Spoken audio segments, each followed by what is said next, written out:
Okay. Bismillah ar-Rahman ar-Rahim. Allahumma salli ala Sayyidina Muhammad wa ala alihi wa sahbihi wa sallam. Welcome everyone that's here so far. I know people will be rolling in. MashaAllah, we have 20 people with us right now. My name is Yahya Van Roy. I am a elementary principal at an American Islamic school in Dubai called Next Generation School. I'm also leadership team of ISLA, the Islamic Schools League of America, and I'm now a very proud member of the steering committee of the Global Association of Islamic Schools, which is just formed, and we'll hear a little bit about here shortly.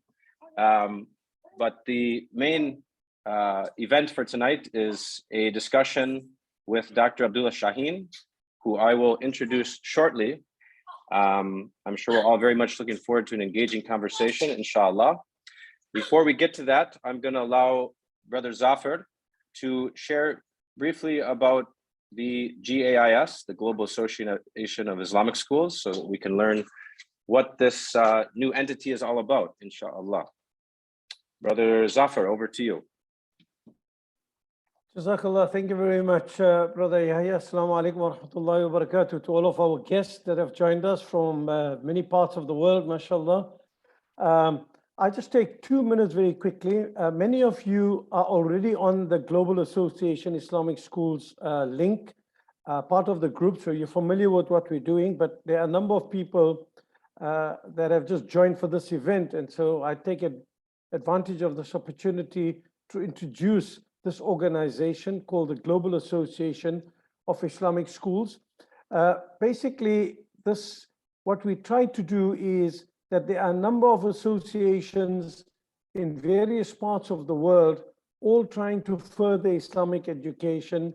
And we believe that if we pool our resources together, we need not all reinvent the wheel, and we can support each other in our work, inshallah. So this is what this organization strives to do. I seem to be having some problems with this turning the screen, Yahya. I'm just going to.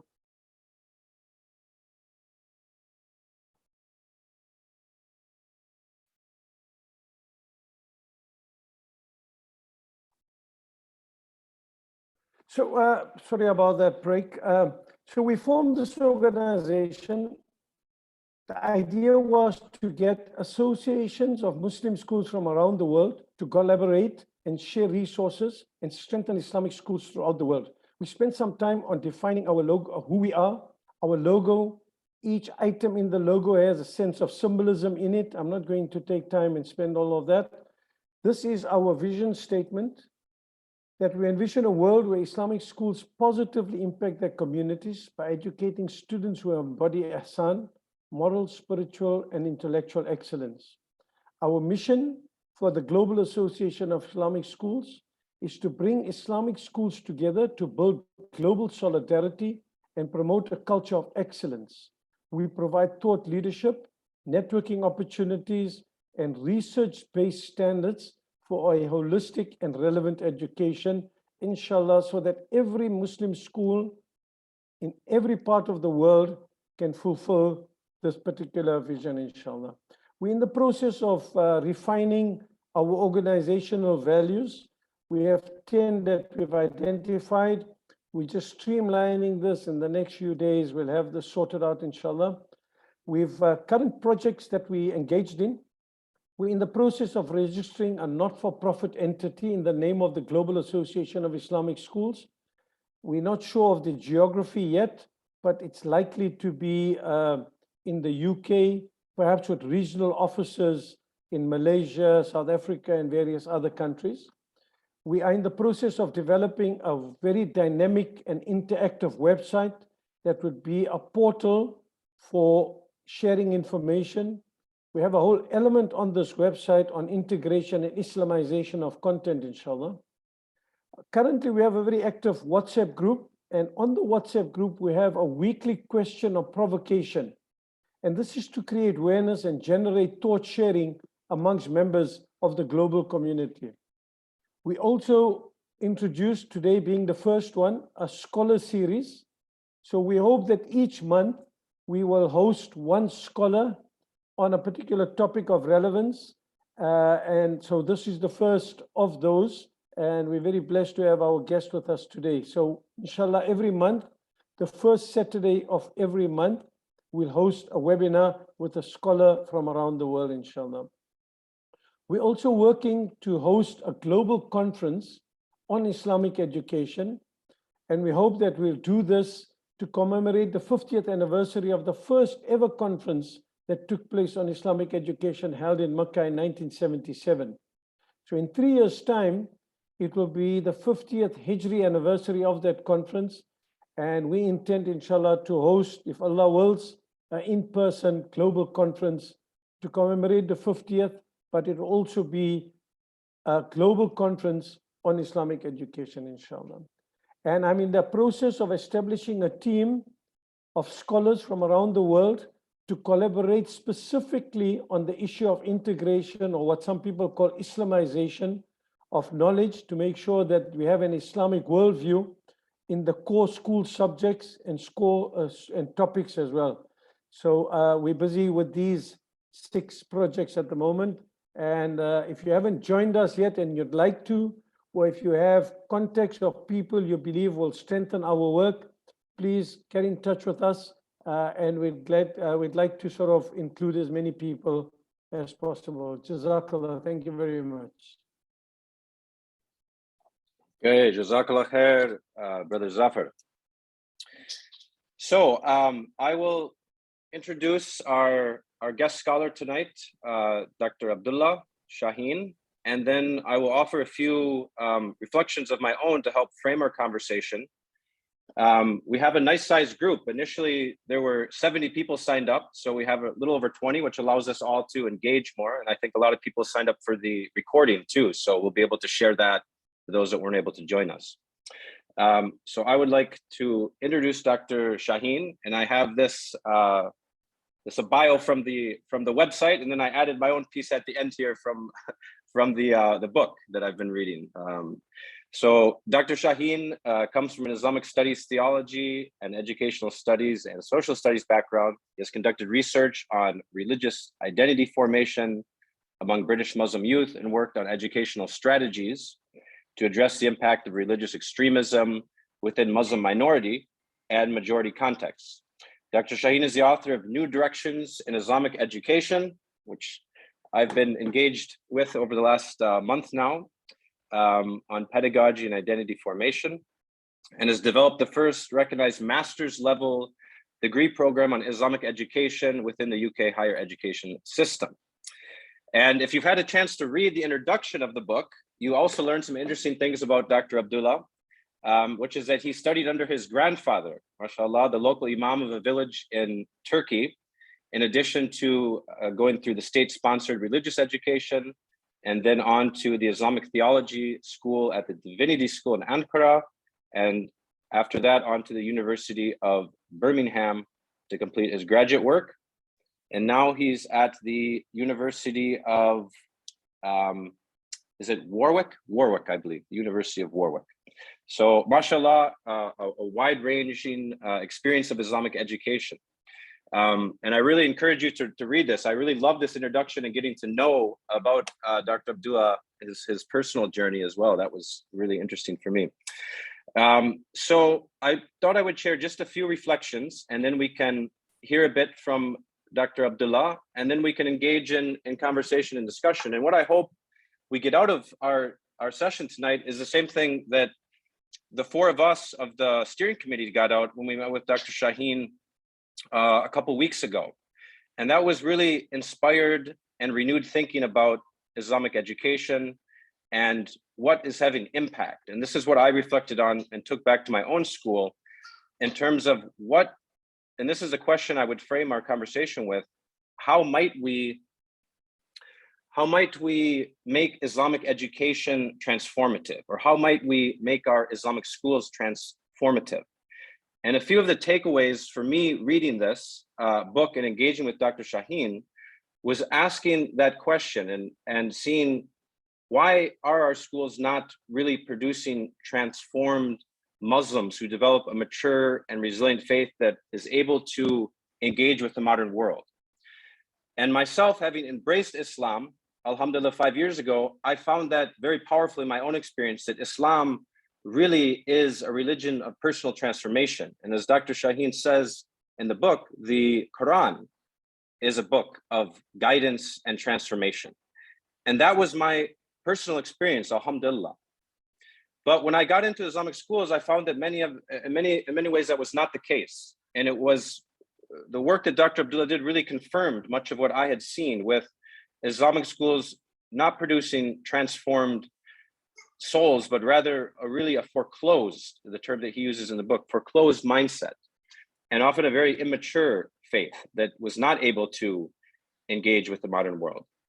And so in my own journey in Islamic education over the last 3 years, I've really set out in search of where are models that will produce this type of transformation.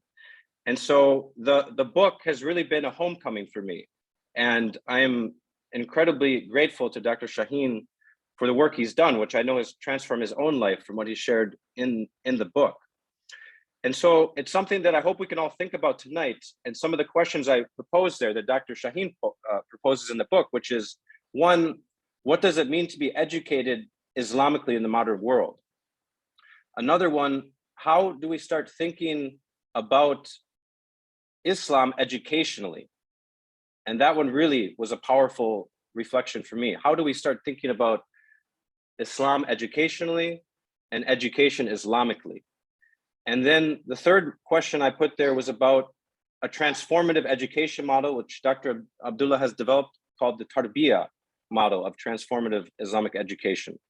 And that itself was also a really powerful model that I look forward to learning more about and finding ways to implement. And so as educators here, I hope what we can think about is, how do we implement these ideas, and what things are you already doing that are having this type of transformative impact?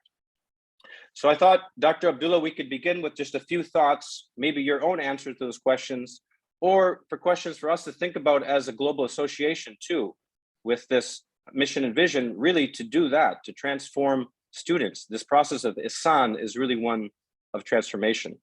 So I will open it with that brief reflection. And someone asked about the title of the book. I will put that in the chat. It's New Directions in Islamic Education. And there's a link as well with a number of articles and lectures, which I hope that many of you who haven't already will engage with further after our discussion tonight. So Dr. Abdullah, I will turn over the mic to you to begin our conversation tonight, inshaAllah.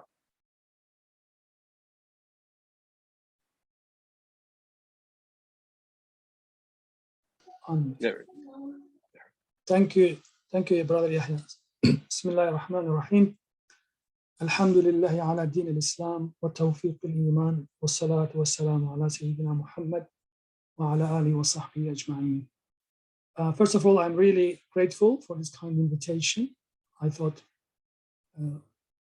our initial conversation was very interesting, but I thought you might simply say, well, this is an interesting guy, but let's have a peaceful disengagement. So very pleased that I was re-invited or invited back to carry on this conversation further to the members of the Global Association of Islamic Schools. Second, I'm really impressed, Brother Yahya. This is not, as in Arabic they say, mujamala. It's not exaggeration. I think your engagement with the book probably is a model way of engaging with any kind of book.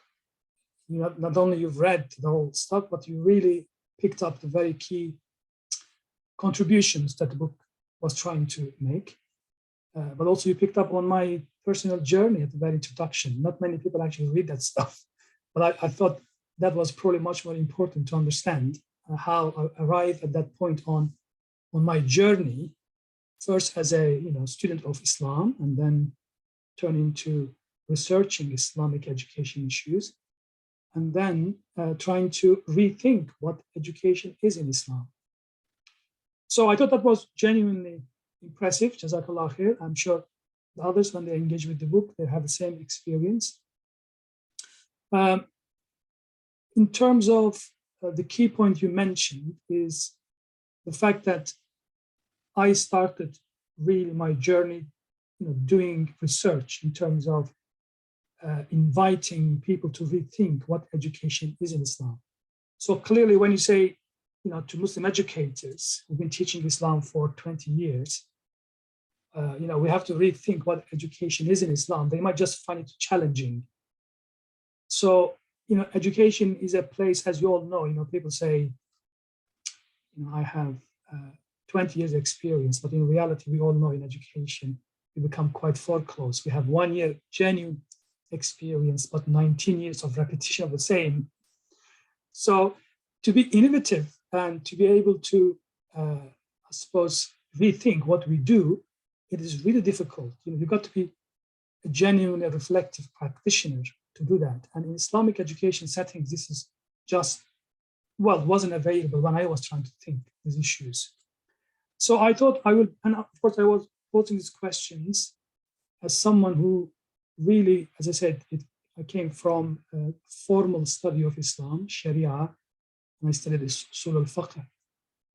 I was really never envisaged myself going into education research or education sector. So I never really, realized that, a key reason as to why Muslims are quite backward in 21st century is probably to do with maybe education. It never crossed my mind. But when I began my study in Muslim minority context of UK, that was my first travel abroad, actually, from my native Turkey.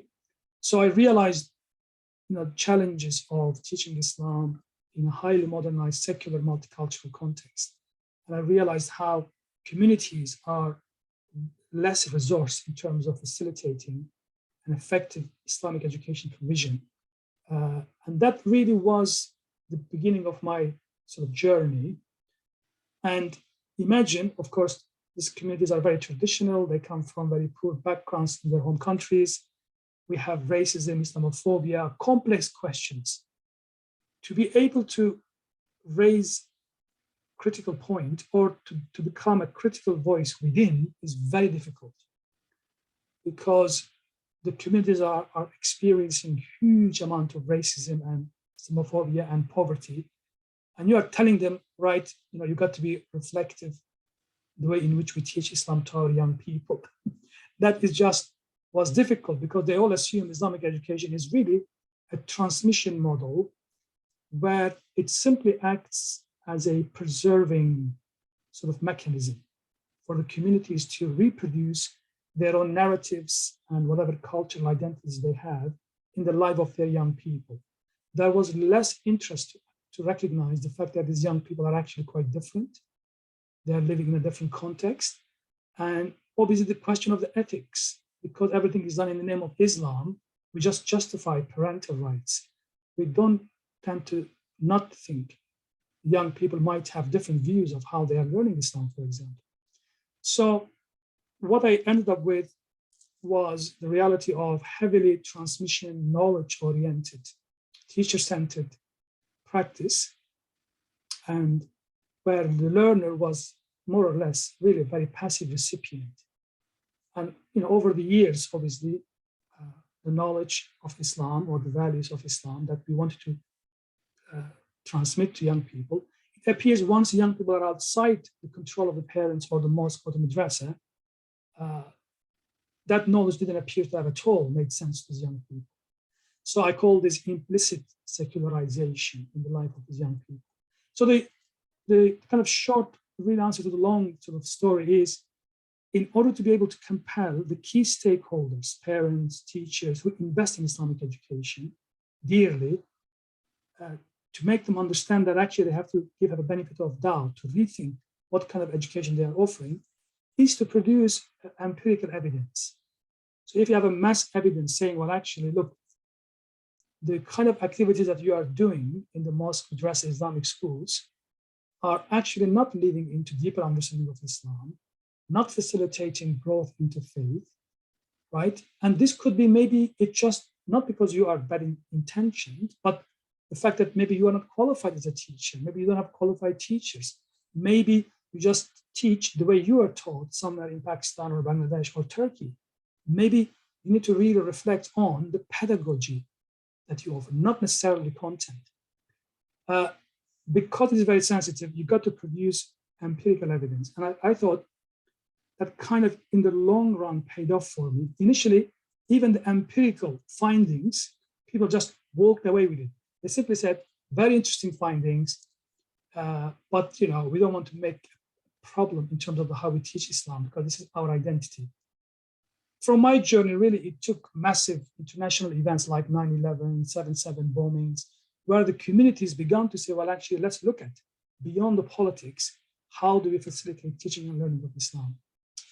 And my really personally as a Muslim and as a Muslim educator, of course, I began to say, what is education in Islam? Is it really framed to produce some sort of foreclosed mindsets? Maybe education in Islam is transmission model. Maybe it is based on emulation. Maybe you can't really be innovative and there is no language of transformative learning and teaching in Islam. I was saying this because the empirical evidence from the students, the teachers, the parents, all created that picture for me. So the question was, because they were qualifying what they did Islamically, because they were telling me this is what education is in Islam. You call it foreclosed, but we call it, reproducing values in young people. So the question was, okay, if you are doing as a parent, okay, it's your right. But if you are qualifying your claim Islamically, then you got to produce evidence for this. And that was an interesting bit for me because I re-engaged with the Quran. Obviously, Quran is the foundational source, prophetic traditions. And I began to search to find out how our foundational sources actually frame education. What does it mean to be educated Islamically? And also today, of course, in today's context. And this is where really journey became very exciting for me because I changed, honestly, my perception of what education is in Islam. And I realized actually, with my new understanding, because I studied in between psychology, educational sciences, I became no longer kind of somebody who's engaging with Islamic heritage in legal terms, like Islamic law, but I began to engage with Islam educationally, i.e., what kind of mature human beings Islam is imagining to produce. What does it mean to be a human being? You realize education is a very actually complex and most really noble and important area of practice, because this is where you enact your ultimate higher values. So the question was, what does the Quran say about human nature, right? If the Quran doesn't have a language of human beings developmental perspective, of course, you can't have a transformative education practice at all. If the Quran is only talking about transmission, ta'lim, for example, then of course it won't work. So that's why chapter 7 in the book is actually where I kind of share my journey of what I call theology of education in Islam. And this is where I really end up with identifying actually Quran is designed to be a transformative educational book.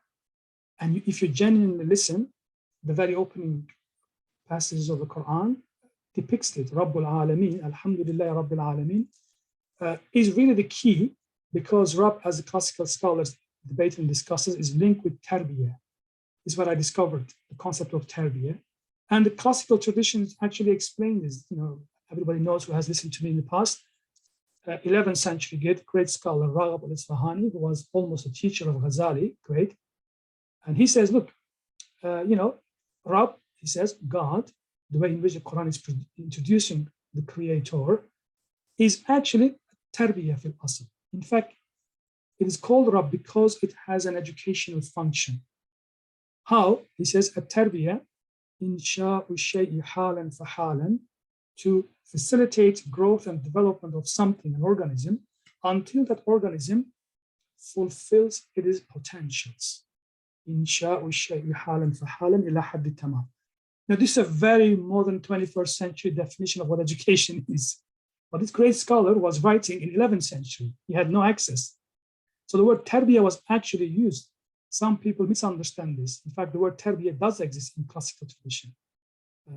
And therefore, and I began to look at the educational vocabulary of the Quran. In fact, there is a huge psychological framing of a developing, evolving self, spiritually, cognitively, emotionally. That was a second important really argument to suggest. And most crucially, if you have change and stages, the change, this is where the word transformation comes from. You see, learning and teaching is not all about passing on information. Depositing information like a bank doesn't mean you are changing with it. But if the knowledge and the skills are helping you to actually change, and the change is not only the quantity of the knowledge, but the very frame, the form in which you look at the world, your worldview changes, then you are changing. And Quran has a beautiful language to describe this in a very significant detail. The psychology of spiritual development is incredibly vivid.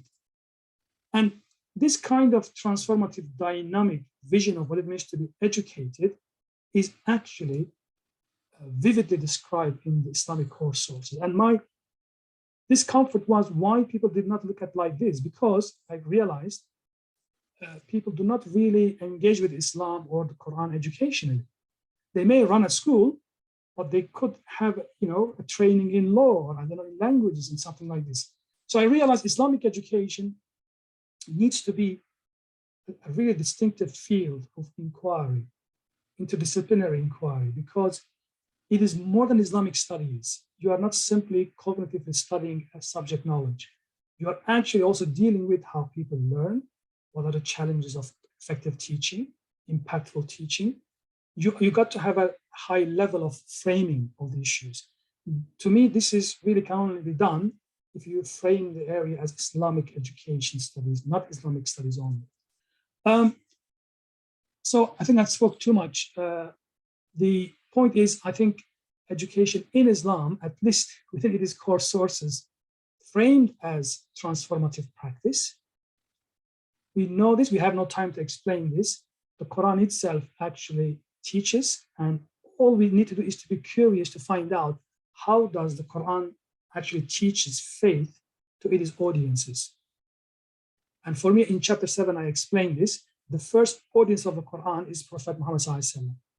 As you all know, as the verses in a very famous chapter says, وَوَجَدَكَ ضَالًّا فَهَدَى. Quran is a response primarily to the personal spiritual crisis experienced by Muhammad SAW. You know this very clearly. And when the Quran reaches out to Muhammad SAW, what it does, just like any genuine education, it embraces learner's world completely without any judgment. وَوَجَدَكَ ضَالًّا فَهَدَى. Haven't we found you in error, desperately probing into darkness to find a way out, and we guided you. This is the Quran, of course, says this because to remind Muhammad SAW that he will never abandon the Prophet.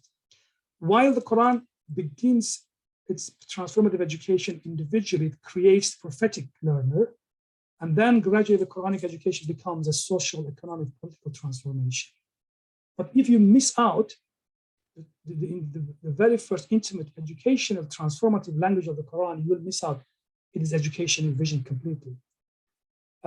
You can only transform individual and society if you have genuinely transformative pedagogies of listening, of responding, and then trying to be genuinely reflective of how you teach. And the Quran actually has huge examples, resources. And that has led me to actually develop the MA program I teach at Warwick University, which is really the kind of first recognized professional development course in Islamic education. And I get imams and teachers on a journey of 12 months, basically, where we go through the Quran and prophetic resources. And we realize actually, the reconnecting with the Quranic prophetic transformative language of delivering education, being a learner, and facilitating learning. And the word, of course, is tarbiyah. I don't have time to explain this. I'm sure if there's a questions, we can come back. So the question is, how do we get this transformative Islamic vision today to guide us? That is the answer of what it means to be educated in the 21st century. You got to have contextual approach, and you got to really be willing to have the confidence to rethink what you do. If you don't give up the power, there is no way we can change, reconnect. And I'm glad that, alhamdulillah, we have Islamic schools. We have a very large sector. I think they are being fantastic, of course. We can do more. We can actually create more impact if we also kind of professionalize this whole field. And that means, having teacher training colleges, some teacher training colleges, having programs for teacher development. But we also need to keep digging into our heritage to be able to really bring back these transformative, inspiring educational visions. And that requires really people sparing time to actually become proper educators. Why don't we have educational philosophers?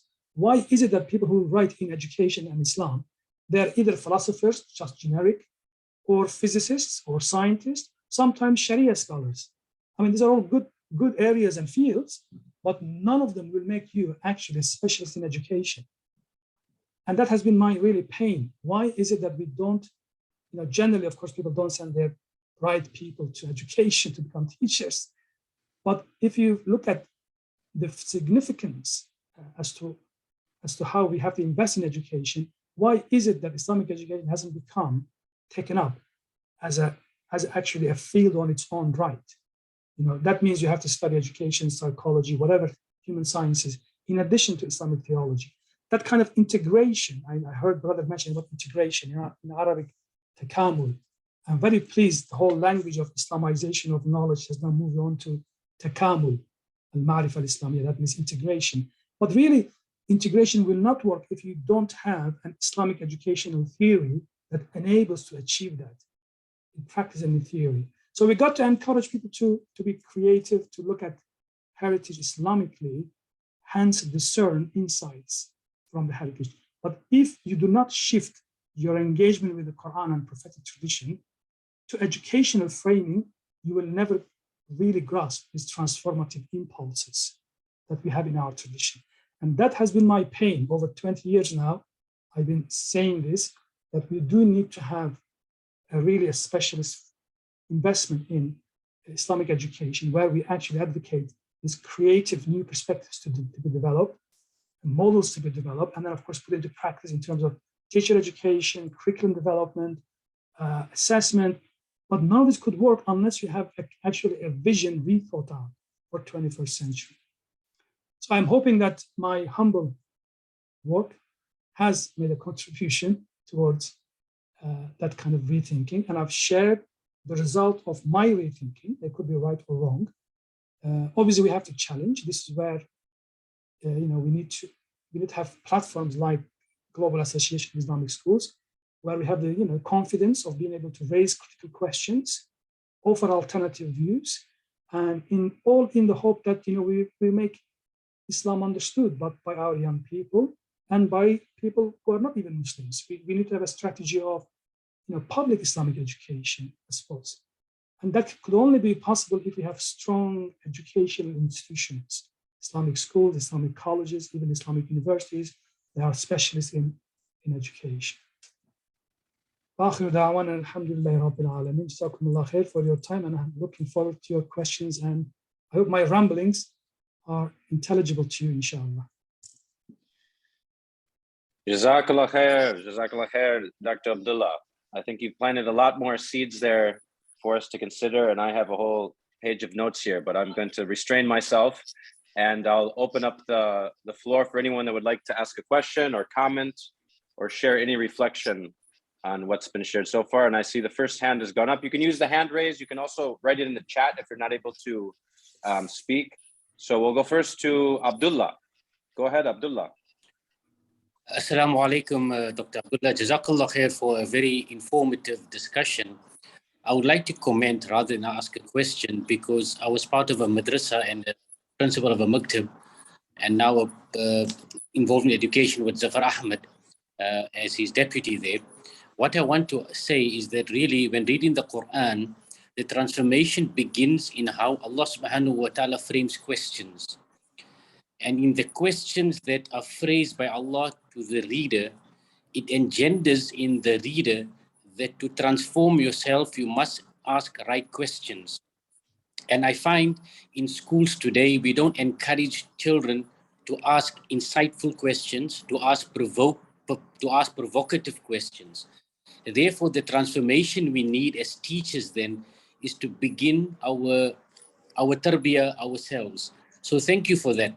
Secondly, the fact that you say that strong education institutions will be the transformation, it is important that we in this global association put our heads together and perhaps begin the first online institution, so to speak, because of the variety of knowledge out there and the expanse of intellectuals out there.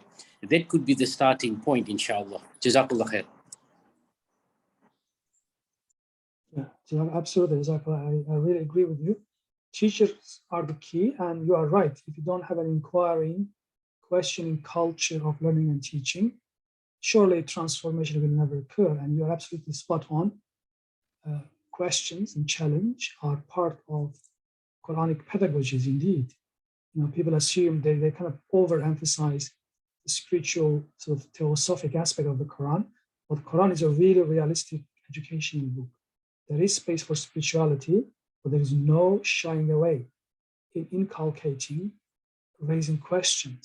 And this is where we need to invest in teachers, really, to be able to take on challenge, reflect on how they deliver, and be prepared to change. And that professional, reflective sort of framing of what we do is so important. But reality is, it is a very sensitive area, and we need to resource these teachers. Remember, our sector is probably more than one third is made of volunteers. They never had teacher education or training, so we don't have to really expect too much. And therefore, we need to really create impactful, competent Muslim teacher education programs, online, whatever, because we need to get these people upskill, definitely. And that would be a way forward, inshallah. Okay, Jazakallah khair. And on that note too, I'll put a link down for anyone that's interested from the Right Question Institute on this point of inquiry and a framework for that. It's called the Right Question Institute.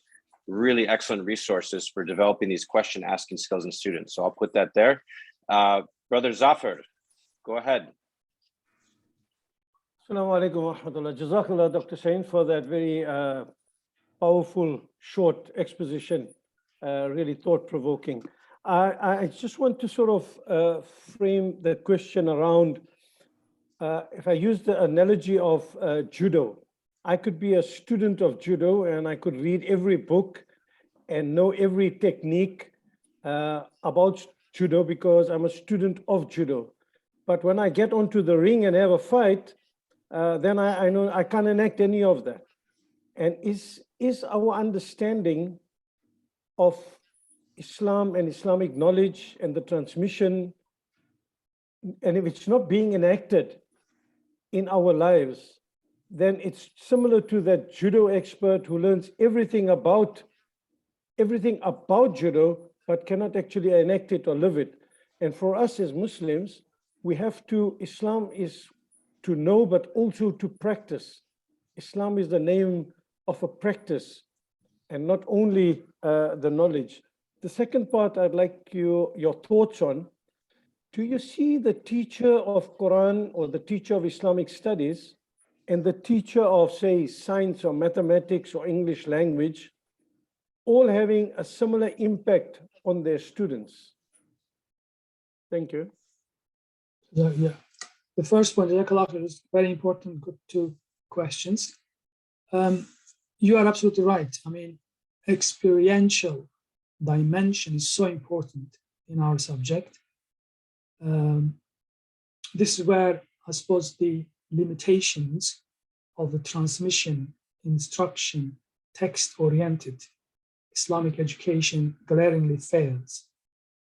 Because the only pedagogy they come up with is memorization. This is not learning by heart, i.e. to become part of you what you learn, mechanical repetition of some sort of deposited knowledge. And therefore, of course, we have heavy knowledge-centered practice. And you are right, this knowledge, it has never had a chance to be practiced, or if it is practiced in a minimum way, it won't shape the attitudes and the minds of the learner. So, I mean, for this, of course, we have to think of Islamic education or Islamic schools they should not really be thought as if they are separate from society. So Islamic education is probably the subject area where children, learners, need to be created opportunities of seeing as a kind of a continuation of family, continuation of the society. You can't really isolate, and this is a problem because many people assume when they teach Islamic education, they kind of assume they're going to make these learners one day like great scholars or imams or I don't know, subjects, theologians. They don't realize actually our task is to be able to provide basic Islam literacy, encourage emotional, spiritual connection with faith as much as we can. And that should be really the priority of our learning outcomes. And therefore the practice goes away because we are obsessed with these huge knowledge, chunks of knowledge to be introduced. So we got to advocate, experiential, I suppose, Islamic education pedagogies, and probably that would, balance the dangers of overemphasizing cognitive development or knowledge accumulation.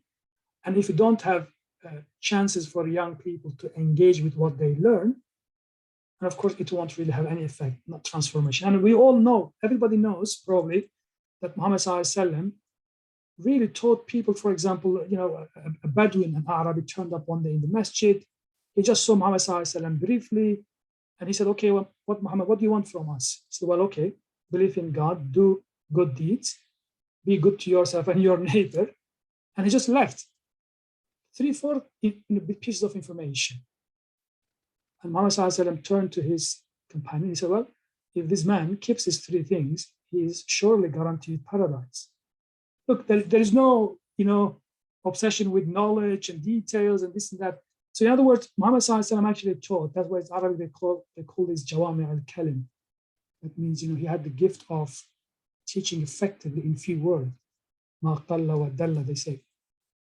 So in other words, actually, in early Islamic practice, knowledge, because it has to be useful, al-nafi' for the learner, as prophetic hadith says, they were much more interested in the experiential dimension of the learner.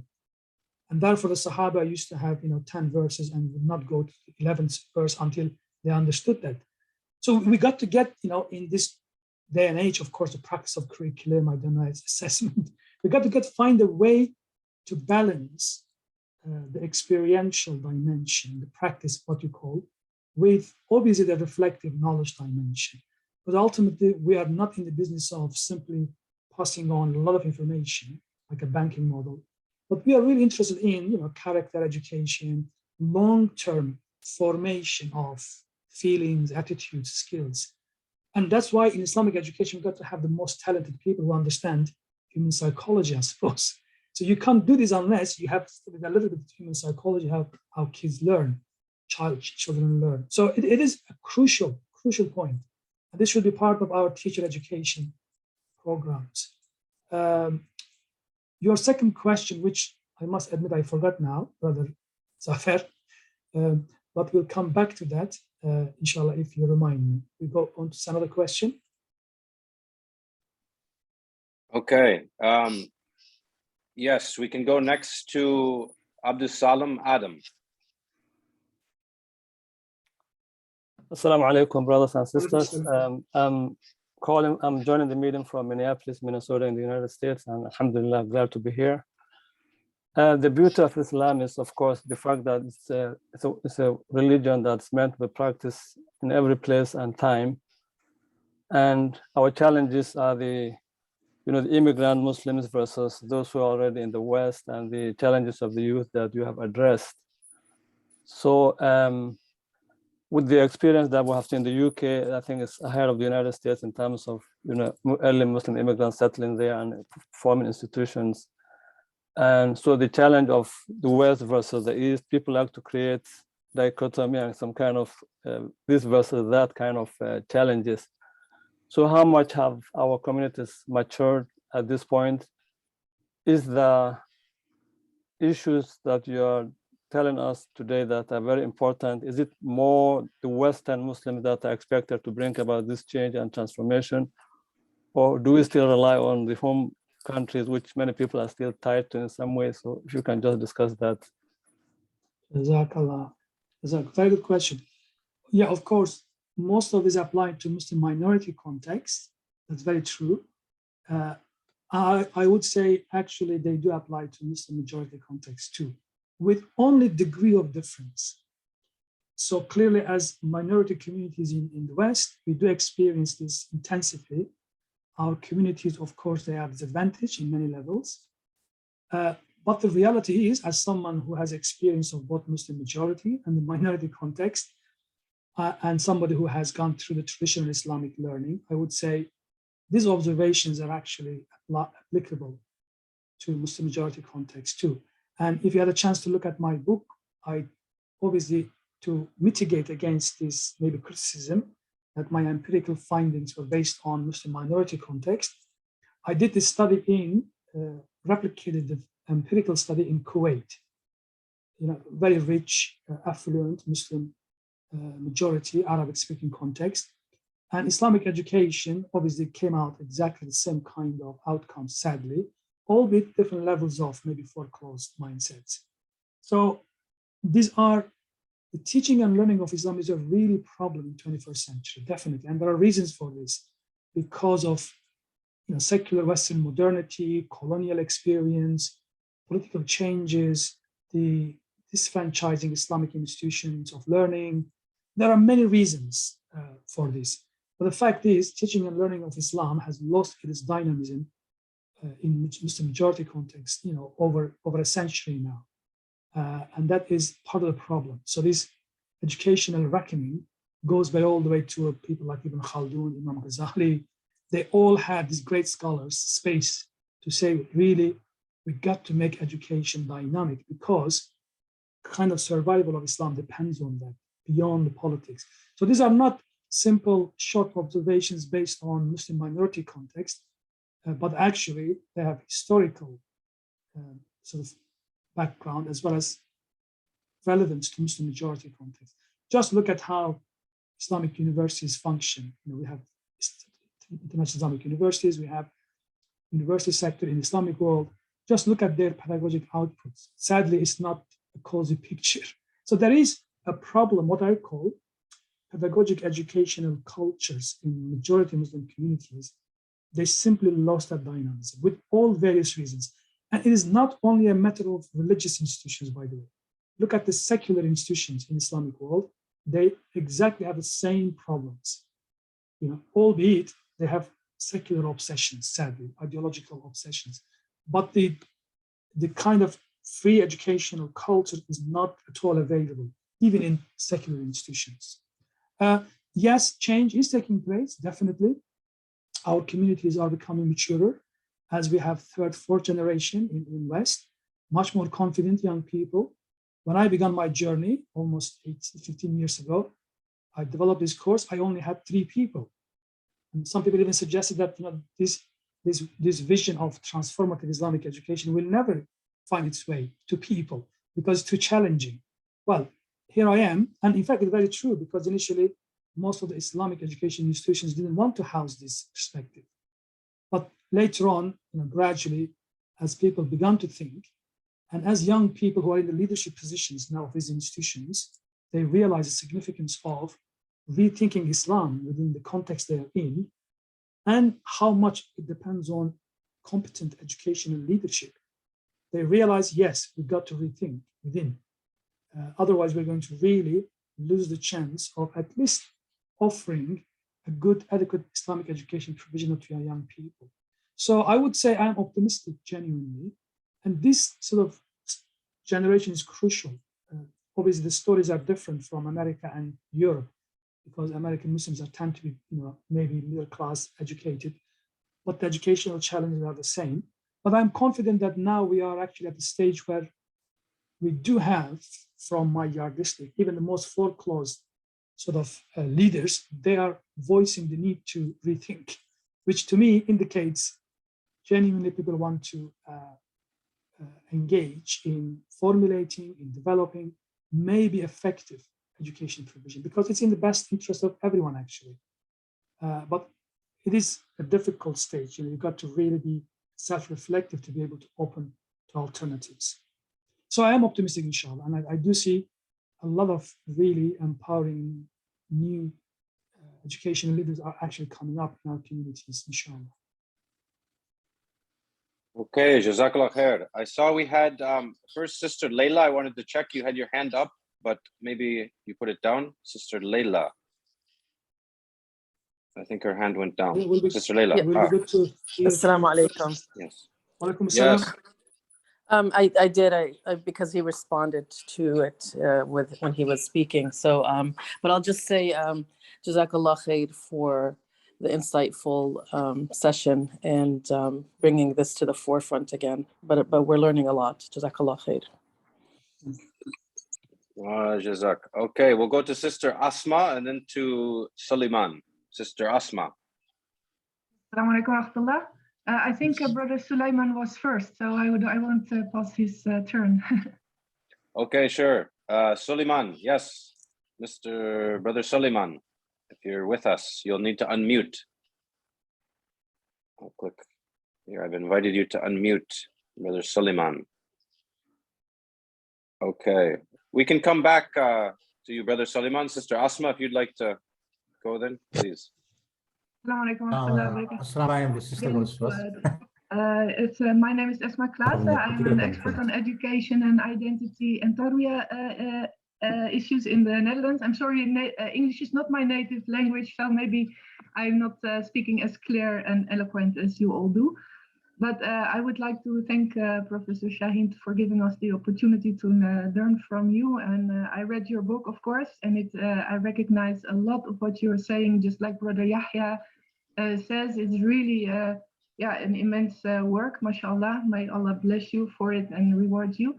As you were saying, I recognize the lack of knowledge on transformational education in Islamic education system. We have about 60 Islamic schools, alhamdulillah, in the Netherlands. They're all government funded, but they're also primary schools. And what in the 1980s, the first Islamic school was established, and it was a lot of copy-paste work from the home country. So, alhamdulillah, I was asked to help write an Islamic curriculum for the primary education system here in the Netherlands for these Islamic schools. And it was quite a challenge because there's really it's important for the leaders of Islamic schools that they understand this kind of information, because there's a lot of they don't always agree on this subject. So I would like to invite you to come also again and to talk to these to the leaders of the schools. Currently, I'm asked to write a curriculum for the secondary schooling as well, because we didn't have any secondary schools up till recently, but now since their new law has been launched, we are going to establish, alhamdulillah, about 5 or 6 new Islamic schools in the Netherlands.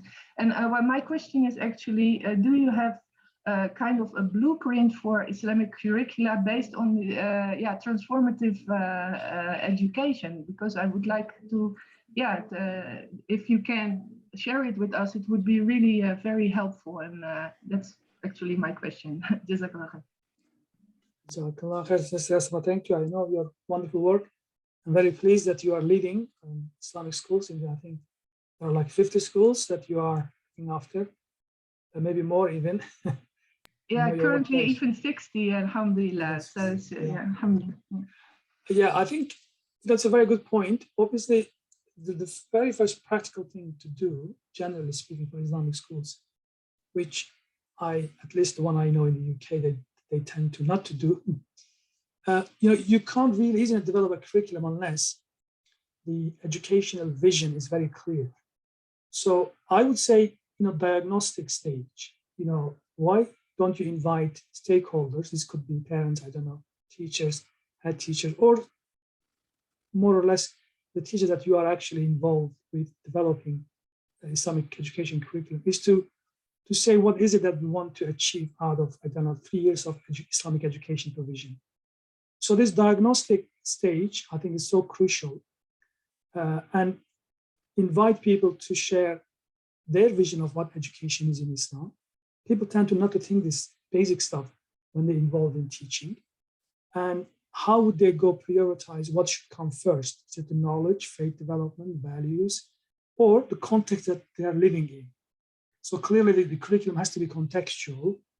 And there are actually steps to follow. In fact, this is now in some of my students at Warwick, this is second term. One of our modules is Islamic pedagogy, and one task is to develop a prototype Islamic education curriculum for primary and secondary schools. So they obviously look at how curriculum is designed, what is an instruction-based curriculum, what is a learner experience-based curriculum. So you've got to look at the curriculum design models, and then depending on your own initial brainstorming, you get to really clarify your vision, your values, and the content you want to prioritize.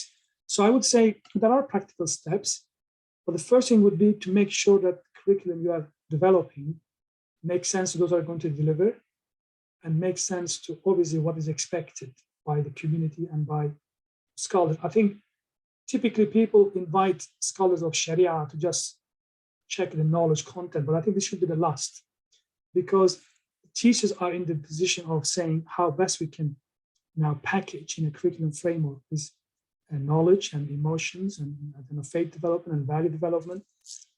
So I would say go to the standard curriculum design framework that are widely available, and invite teachers to have regular reflection on what they do in terms of how they understand what education is in Islam, and then come up with kind of a shared, I suppose, formulation.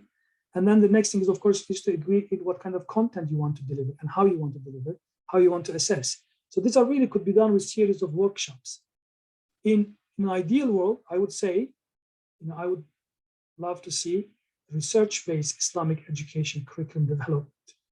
This could be done even in a kind of a education research framework over a year or 18 months. You could have actually a research framework for this, and you can develop probably a curriculum that is based on real experience of children, learners, expectation of parents, the community, and Islamic scholarship. You can all bring this together. But that requires developing actually a good research project, Sister Asma.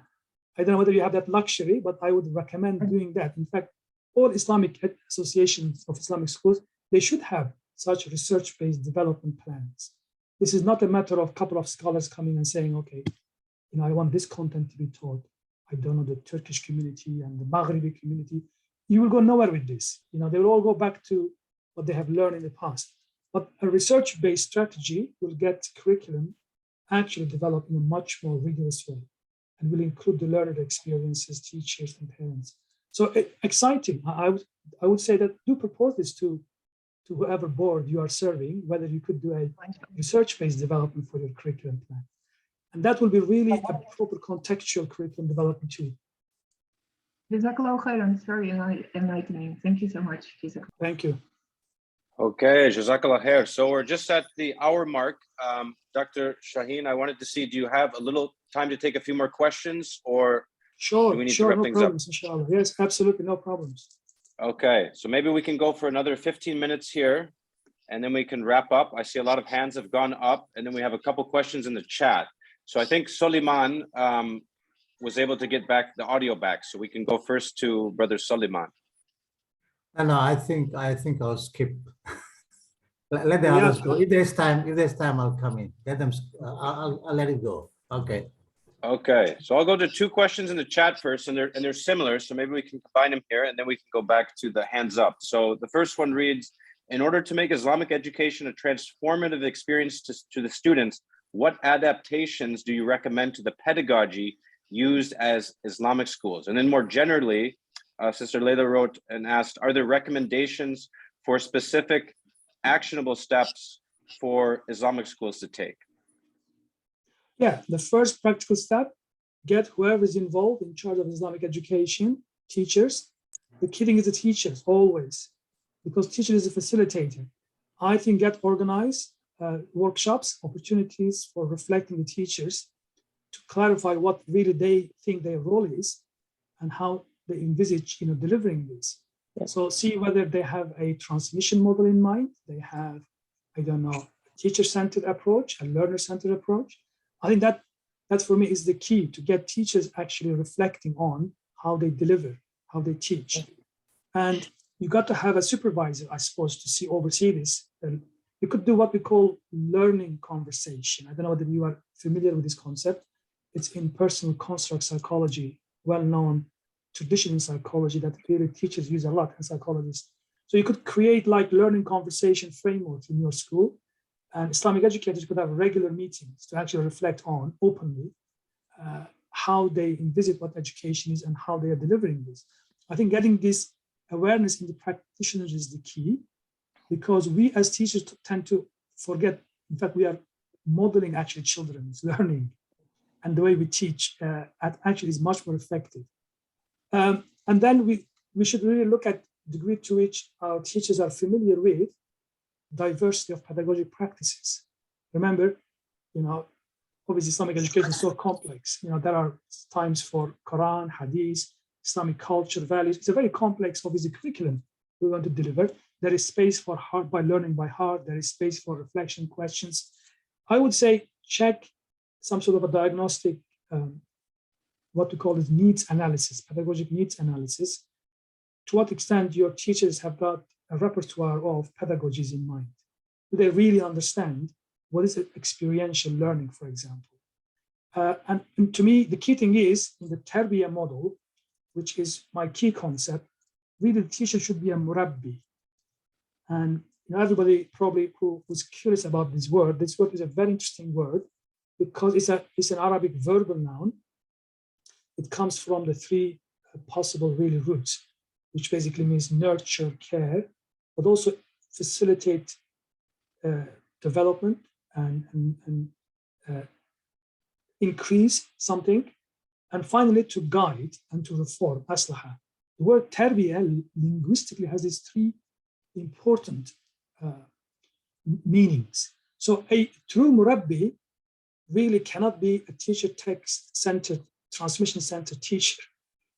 A true murabbi is, therefore, in ancient Arabic, the classical scholars say, the clouds, they have, obviously, by virtue of bringing rain, they facilitate growth of the vegetation. So they metaphorically say the clouds have got educative function. What a beautiful way. And therefore, probably Brother Yahya will come across in my chapter 7, I call my theory humbly cloud and grass theory of education in Islam.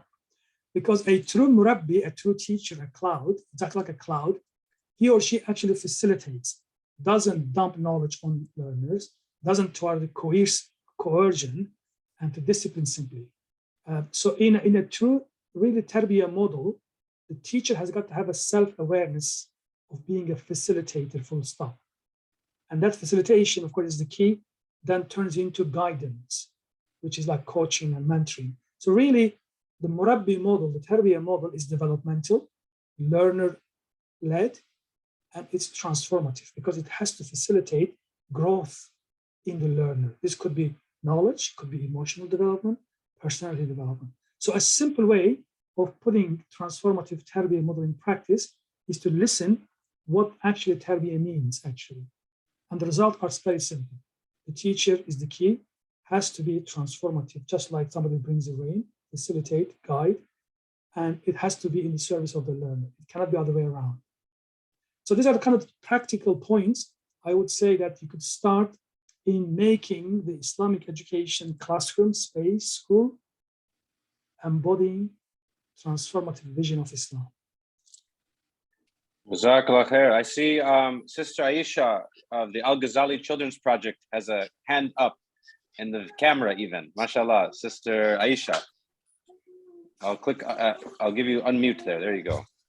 Well, just listening to our brother Abdullah, it's wonderful. Of course, it has to be tarbiyah, and it has to be the transformative thing, even to have children attracted to their faith these days when the competition is so great with the iPhone and videos. The way the Ghazali Children's Project started I mean, I became a Muslim reading Ghazali in 1967, then Masha. had 10 years at Azhar, you know, fiqh and tajweed and all the rest, and loving Ghazali. And then we opened in 79, 80 in Cambridge, England, the Islamic Text Society, to start bringing out books. And then when I had to come back to Kentucky, I'm here in Kentucky, Kentucky Fried Chicken, Muhammad Ali Clay. I had to come back so my parents could die here. And after serving, I have an MA in education and curriculum development. I opened up Fons Vitae in 79, no, in 97, right? So the Ghazali Children's Project, one day Hamza Yusuf came to me and he said, you know, my kids are going to an Islamic school and it's not working out. And then I started thinking about my own grandchildren who are various ages between, it was 5, she's now 9. Well, I decided I have to do something for the children. And since I loved Ghazali because he gave the inner tarbiyah and the meaning and purpose, and I've dealt with so many young people who feel everything is meaningless and without purpose because if it becomes rote or just doing so many things. So that was the birth of the project, started about 11 years ago. We got $1 million from Templeton. We've now got books 1 through 7. But what struck me is it's now gone into 17 language. Uzbeki, Russian, 2 brothers from Kyrgyzstan and Kazakh said, there's no way we could bring the Central Asian youth into Islam without making it, I hate to say this, fun, right? And a practice of the inner sunnah, because we can do easily all the 10s of this and this and this, but how do you transform a young person? And with the tarbiyah, of course, it has to be parents involved as well, because you can't just learn this in a class without having the role model. So even the London Mosque, Abdul Hakim Winter, has just taken on 200 families at the mosque to do the Ghazali project. We have about 450 schools from Pakistan and all. But what I'm learning is that, you know, the teachers of whatever culture or country they're in have their own enthusiastic way of doing this.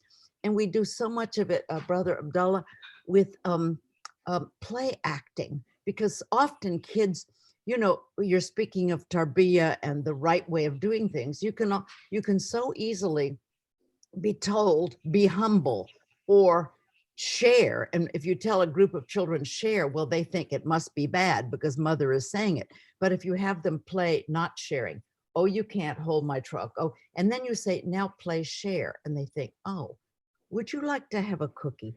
And they notice it's feeling okay. It doesn't take away from anything. It was easy to do. So I'm finding they make videos all over the world for the GhazaliChildren.org website.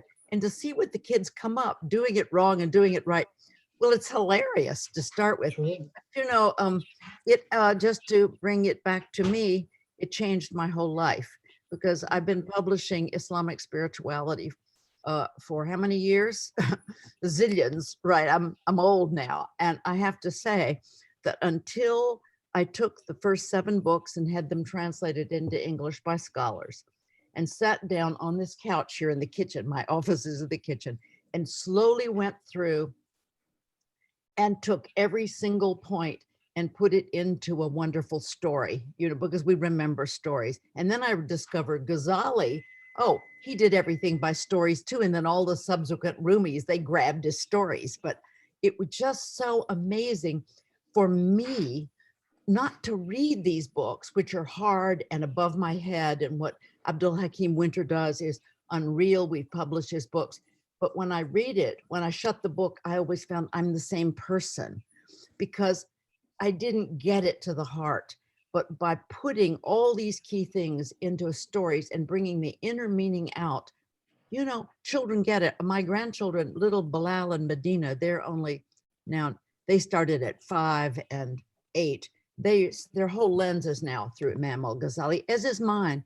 And so I just want to recommend to the teachers out there that we're happy to help in any way, you know, that we can. And that actually just to say that it works. I'm sorry to do this long speech here, but when you spoke of tarbiyah, that's the only thing we could come up with. And alhamdulillah, there is a need, and even to see it's gone into Urdu. I gave a talk to 250 Indonesian educators.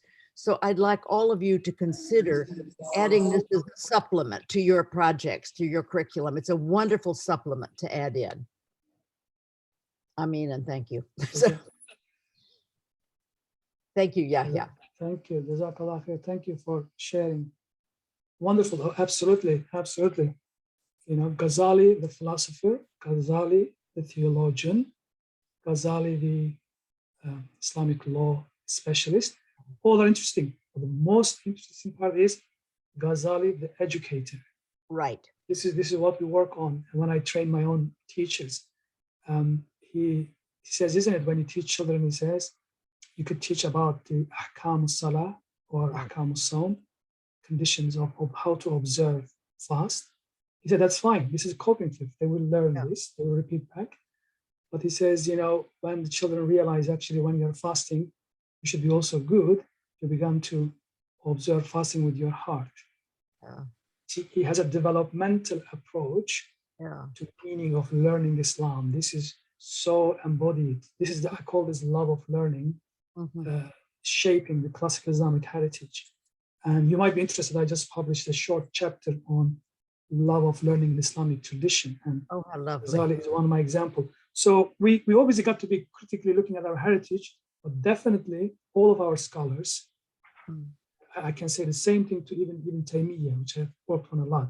When it comes to education, these people left us with a legacy of transformative vision, and we need to really draw on. I'm very pleased that obviously you've owned Ghazali's heritage, and alhamdulillah, what I hear, you've turned into a practical model for various learners and teachers and parents. So may Allah bless your efforts, inshaAllah. Thank you so much, my dear. Yeah, thank you. Jazakallah khair, Jazakallah khair. And actually, I'll share that Sister Aisha came and read to my students last year from the Al-Ghazali during Ramadan, and we hope to do it again, the mysteries of fasting. So we'll be in touch, Sister Aisha, inshallah. Thank you, Yahya. So I think we'll try to wrap up here. I'd like to give Sister Seema a chance to ask perhaps the final question for now, and then we can conclude our session together. Sister Seema, inshallah. Let's see if. Assalamu alaikum, everyone. So nice to hear this focused discussion, and so grateful for the presentation, although I missed the beginning part. I wanted to encourage folks to consider the culture in the school. And that goes back to making sure that we have the teachers on the same page and that they're constantly working towards an Islamic pedagogy. But it probably won't get done without looking carefully at the culture. And I guess I'd be remiss if I didn't mention that there are, educators from across the world that came together in Dr. Mehman and Dr. Abdullah's book, Curriculum Renewal for Islamic Education. And I think that could be helpful to a lot of folks. It's recently published by Routledge. Thank you for doing this, Brother Yahya. Assalamu alaikum. Okay, Jazakallah khair. Dr. Shaheen, any closing thoughts before I close with a dua? Jazakumullah khair. Thank you for all of your attention and giving up your time and joining us. I think it's been an enriching experience for me. I've learned a lot. I hope it's been useful to all of you. I would say we didn't have a chance to explore transformative Islamic education. Also, as I said, it involves challenge, carefully guided challenge, critical thinking. So I would say critical pedagogies are also part and parcel of Islamic education. We tend to overlook that, and it's crucial. I say this because the last sister said, I talk about how do we change the educational culture in our schools. You see, this is not a matter of simple change in ABC. Good education and inspiring education is obviously an embodied values in a place. So you've got to really create this culture of learning and teaching that is based on respect, but inquiry, critical reflection, addressing all kinds of issues, spiritual or social injustice or inequality. Ultimately, our task is to enable Islamic values to shape our young people's hearts and minds, and enable that even non-Muslims have complete confidence and trust in what we do. We can only do that if we also have this open, transparent vision for Islamic education, and I call this Islamic public education. So transformative education is always interested in learners' development. It's not at all to do with the teachers feeling better about themselves and exercise power. It's other way around. If Allah subhanahu wa ta'ala in the Quran gives up that in the interest of enabling the first learner of the Quran, Muhammad sallallahu alayhi wa sallam, in the interest of enabling Muhammad sallallahu alayhi wa sallam's spiritual crisis to be addressed, this should be our model. Transformative education begins when we prioritize the interest of the learner, how we can enable, facilitate. That is the heart of the Tarbiyah model. And part of that is sometimes raising critical questions, because we cannot achieve justice unless we raise critical questions too. We want young people confident in their faith, socially responsible, environmentally responsible. You can only bring about this kind of mindset if you balance the spiritual and with the reflecting heart, what the Quran calls to bring about qulubun yafqahuna biha, to facilitate, nurture hearts capable of reflection, thinking. Jazakumullah khairan for having me. Wow, Jazak, a beautiful closing reflection there, Dr. Abdullah. I've just put in the chat again for everyone the link to the resources, and perhaps that new article you can share, and I'll add it to this link. And sorry, by the way, one just self-advertising, by the way. I do teach courses at Warwick University. We do have an online open day, 15th of March, UK time, 1 p.m. I'll just put this address if anybody wants to find out about the kind of short courses we teach. If you allow me to just share that link. Please, so yes, please. So you can learn, just a second, about the various professional development courses we have developed at Warwick. And if you're interested to find out, inshallah, you can join us. If I could. Yes, I can add it to the document too. If you put it in the chat. That's right. So yeah, just an hour, we will introduce the Warwick Transformative Islamic Education programs, what we call the Tarbiyah programs. And we do have a short course, which is only 2 months online. If anybody's interested, they could actually find out more. And they obviously look at the kind of research we do as well, inshallah ta'ala. And I'll put the final love chapter as well for you to look at, inshallah, as you close. I'll get the details. Okay, sure. Jazakallah khair. So I'll just close with this dua, and which our Prophet Muhammad sallallahu alaihi wasallam would often close his meetings with. Subhanaka Allahumma wa bihamdika ashhadu an la ilaha illa anta astaghfiruka wa atubu ilayk. And I'll then close with Surah Al-Asr, which was a practice of the companions. A'udhu billahi minash shaitani rajim. Bismillahi ar-Rahmani rahim. Wal asr. In al-insana lafi khusr. Illa alladhina aminu wa amilu salihati wa tawassaw bil haqqi wa tawassaw bil sabr. Sadaqallahu azim. Okay, so thank you, everyone. Jazakallah khair. I will share the recording and any additional links here we have in the chat. I will add those, inshallah, to the document. And Brother Zafar, anything that you need to mention here in the closing? No, I just wanted to say thank you very much to Brother Yahya and Abdullah Sahin for hosting this thing today. I really appreciate it, and I'm sure we all benefited. Also, Brother Yahya, if you could get that open day message and post it on our GAIS WhatsApp group. I think there's a bigger group there as well that would benefit from that work. Allah bless you all. And we'll call on you again, Dr. Abdullah, in a few months' time to come back to this scholar series of ours and interrogate another part of your work, inshallah. Thank you very much, everybody, for accepting our invitation to be here. Thank you. Assalamu alaikum. Okay. Assalamu alaikum wa rahmatullahi wa barakatuh. Wa alaikum salam wa rahmatullahi wa barakatuh.